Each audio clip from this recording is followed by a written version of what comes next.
Friends, good evening. তুলিস কর্নারের আরও একটি ভিডিওতে তোমাদের অনেক অনেক স্বাগত। আজকে আমি চলে এসেছি কলকাতা দক্ষিণেশ্বর। তো চলো ফ্রেন্ডস, তোমাদের আমি দক্ষিণেশ্বর মন্দিরে মায়ের দর্শন করাবো। তো তোমরা ব্লগটা দেখতে থাকো, সবটাই তোমাদের সাথে শেয়ার করব। এই যে আমার সাথে একটা বাচ্চা মেয়ে যাচ্ছে, ওদের দোকান আছে মন্দিরের ভিতরে, শাঁখাপাওয়ালার দোকান আছে, তাই ওর সাথে দেখা হয়ে গেল রাস্তায়, তাই তোমাদের দেখিয়ে দিলাম ওকে। খুব কিউট। তোমার নাম কি বলো তো? ঋতিকা কুমারী। হ্যাঁ হ্যাঁ, ঋতিকা কুমারী স্যার। ঋতিকা কুমারী ওর নাম।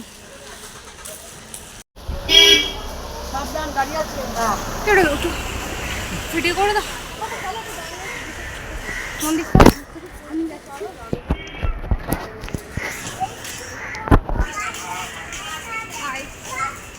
চলো তোমাদের দেখাই মন্দিরটা ঘুরে। অফ করে সমস্ত সাইডগুলো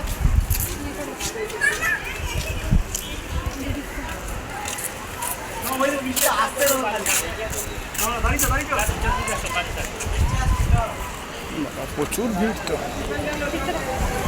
এদিকটা দেখো, এদিকটা দেখো। বৃষ্টি আসবে, জোর বৃষ্টি আসবে। মন্দিরের ভেতরে ঢুকে গেছিলাম, তারপর এসেছিল জোর বৃষ্টি। আমি আর বর একটা জায়গায় সেটের নিচে এই যে দাঁড়িয়ে রয়েছি। দেখো প্রচণ্ড পরিমাণে বৃষ্টি হয়েছে, মেঘ করেছিল অনেকক্ষণ ধরে, তাই এখন জোর বৃষ্টিটা এসেছে, তাই আর যেতে পারলাম না। এই দেখো মন্দির দেখা যাচ্ছে। এই যে আমরা এখানে দাঁড়িয়ে আছি, দাঁড়িয়ে কিছু ছবি তুলে নিচ্ছিলাম। আমি বৃষ্টিটা না কমলে যেতেও পারছি না। আমাদের কাছে ছাতা ছিল, কিন্তু একটা ছাতাতে গেলেও দুজনে মিলে ভিজে যাব। এই যে এই দোকানগুলোতে চলে এসেছি ততক্ষণে।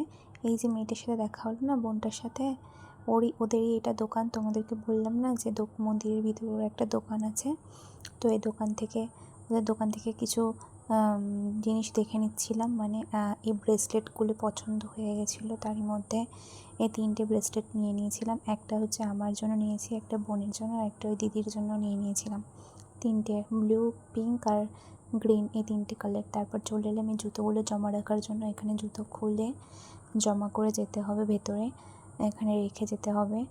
আর এই দেখো এখন পুজো দেওয়ার জন্য ফুল, সন্দেশ, এই সমস্তগুলো কিনে নেবো এখান থেকে। আমরা ওই 100 টাকার ডালা নিয়ে নিয়েছিলাম, যেখানে ছিল তোমার ফুল ছিল, আলতা সিঁদুর ছিল, আর ছিল তোমার ওই প্যাড়াগুলো। এখানে অনেক অনেক টাকারই আছে, 100, 200, যে যেমন নেয়, 500। তো আমরা 101 টাকা নিয়ে নিয়েছিলাম। এই দেখো আলতা সিঁদুর, ফুল আর ওই প্যাড়া, মিষ্টিগুলোর নাম হচ্ছে প্যাড়া। তো সেগুলো নিয়ে এবার আমরা মন্দিরের দিকে যাচ্ছি। আমরা এই মায়ের মন্দিরের ভিতরে চলে এসেছি, এবার মায়ের কাছে যাচ্ছি। চলো। খুব সুন্দর মন্দিরটা, সেই ছোট্টবেলায় এসেছিলাম আর এখন এলাম, মনে নেই এত ছোটবেলায় এসেছিলাম বাবা মায়ের সাথে, মনে নেই কিছু। মন্দিরের ভিতরে ঢুকে গেছিলাম। এবার মন্দিরের ভিতরে ঢুকে একটা মায়ের দর্শন করার জন্য আরেকটা গেট আছে, মেন গেট। এই যে মেন, এই দেখো দেখতে পাচ্ছ সামনে, মেন গেটে যে ঢুকতে যাব, সেই ওরা বললো যে ভিতরে মানে ফোন অ্যালাউ নেই। তখনই মনটা খারাপ হয়ে গেল, ভেবেছিলাম যে আমিও দর্শন করব মায়ের, তার সাথে সাথে তোমাদেরকেও করাবো। তো ভিতরে ফোন অ্যালাউ ছিল না। এই দেখো সামনে দেখতে পাচ্ছ, এখানে ফোনটা জমা করে যেতে হবে ভেতরে।